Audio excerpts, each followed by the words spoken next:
Now outside my property, and the neighbour above, it's 2 flats. The reason I've got no windows because originally it was going to be a shop, and then that was all null and void because this area is not big enough. So they ended up, that's why I've got no windows downstairs, that side. It was going to be a shop, but because of the confines of this area, it's not a turning point, it's private land owned by Howarths, and that's the end of that. And obviously there's going to be some things coming along. We've got 12 weeks to wait, then it's the summer holidays, and then as from September, the smiles on your faces, it's going to be really wiped off. Sorry, but it's not just me, it's 264 residents have pressured this. Now look, that's my gas flue, the second one. There's all the cracks there, but it goes right up to there. Can you see the white line right up? And it goes all the way along there, all the way along there, all the way along there. And there's white little tabs down there. You can see little white tabs. That, if they tear, that's weakening the wall structure even more. Now, I've had to park my car here because cars decide they want to come right up here, damage all my paving slabs and block paving here. They've knocked down this fence, they've knocked down that fence. That's knocked down this fence about 12, 15 times. This one's been knocked down twice, it's been left.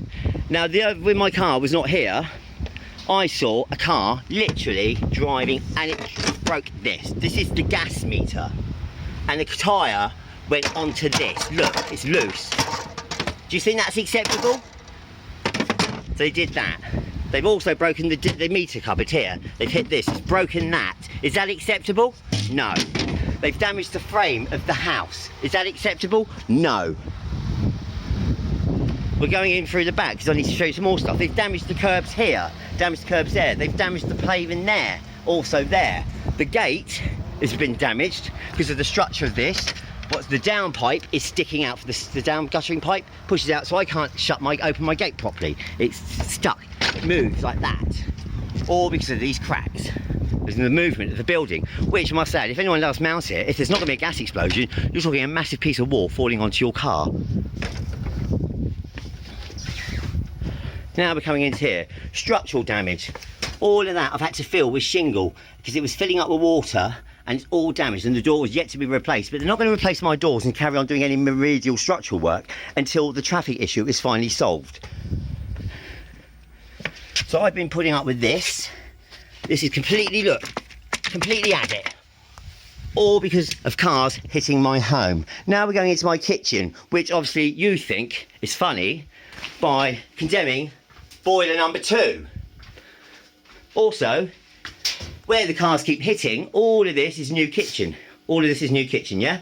And there, look, what's that? It's a gas pipe, and that gas pipe goes out to that wall, and behind those tiles is a plasterboard. Behind those plasterboards is a wooden batten attached to the bricks. And that pipe goes out under there, out to where your cars decide want to hit. So you carry on, you will get a gas explosion. I've got the gas report here. This tells you that it will not withstand any other structural impacts to the property. Now we're going into my hallway. All the flooring's damaged. I've got movement here. The door is actually come away where someone hit. So that's come away. I've had a new ceiling put in. New electrics had to be put in. New light fittings, new detectors. All of this was gushing down with sewage. They've had to replace this. This is a brand new consumer unit. It all starts off with my doorbell ringing. I thought it's kids running away, as you do. You think, oh, well, ever. And then to realise sparks were coming out of it. The light switch, water was gushing out of it, all dripping over here. And this behind here is the soil stack for the shower room above, the wet room. All of this is damaged down here. All of that's damaged there. All of that to be cut out to cut the sewage out. They were supposed to replace the wall, but they're not going to do it yet until the traffic problem is ended. And then this is now on a water sill, just in case it ever happens again. What happened is the water membrane, which is above this ceiling to prevent any leaks, was compromised twice. Going into my bedroom, again, all the flooring's damaged, still stinks of sewage in here. And going up the wall, all the way up, damage, damage, damage, damage, damage, damage, damage, all the way along there, all the way along there. It's full up with sewage. Behind here, sorry, just moving my wheelchair. Oh, by the way, this is a disabled flat. I am disabled. I have some disabilities. 2 are invisible disabilities, the other one isn't. I've got Behçet syndrome, I've also got fibromyalgia, and I've got Crohn's disease. down there, which is all that to be replaced, was a giant black and orange and brown fungus that you get on the side of trees. I couldn't sleep in my bedroom for 18 months. This was all sealed off with plastic because it was literally all dripping down, coming down. So it's damaged the skirtings, all this flooring has to be replaced, the floor's got to be re-screeded. And in my wet room, I have a wet room too, which obviously cars decide they want to go bang against the wall. And this is where I am, I'm showering in here. All of this had to be replaced, yeah? All of that, they've had to replace the wet room drain, and still, because another car's hit it, the water when I stand in there goes all the way out the door. Because people keep hitting the property. To £28,650 worth of damage so far. A new gas boiler goes in on Tuesday. That's going to cost £1,000. Who's paying for all of this? Insurances? No, it comes out of someone's pocket. And eventually, things have come to a head. So now we're all joined together. Unity and strength is that we've now put the pressure on the headmistress. The banners haven't worked. The traffic calming schemes haven't worked.